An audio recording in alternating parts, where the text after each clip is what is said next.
This is Chuck Rapp with Multiply, a podcast to provide a word of encouragement for village church planters and leaders.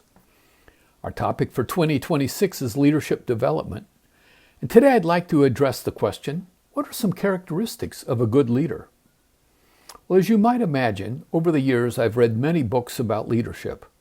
Something I like to do is to read authors who are not American, authors who have a bit of a different perspective. One of those authors is Dr. Myles Munroe, who's a native of the Bahamas, and last year I read his book, The Spirit of Leadership. In his introduction, he makes a strong statement.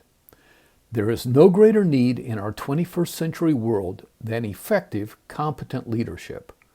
The number one need all over the globe today is quality, moral, disciplined, principle-centered leadership.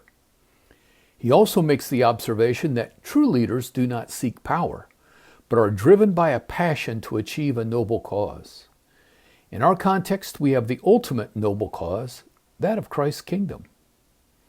Today, let's explore those four characteristics of effective, competent leadership, according to Dr. Munroe. Firstly, quality. To be an effective leader, one must lead with skill. Many years ago, a mentor friend of mine had this to say, "Leadership is not a title. It's a privilege granted you by those you lead. It's a privilege not often granted and easily lost. One easy way to lose the privilege of leadership is to lead poorly.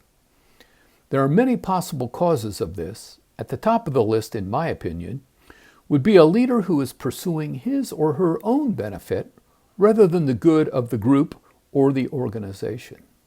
Secondly, moral. Unfortunately, moral failure has caused the downfall of many church, government, and business leaders. Most often, these failures are either financial or sexual in nature. Good and godly leaders must flee temptation and avoid every form of evil. That's found in 2 Timothy chapter 2, verse 22, and 1 Thessalonians 5:22. Thirdly, discipline. Leadership can be challenging. As one rises in the level of leadership, the problems become harder to solve and the level of ambiguity increases. The greatest discipline a godly leader can develop is an intimate relationship with Jesus through the presence of the Holy Spirit.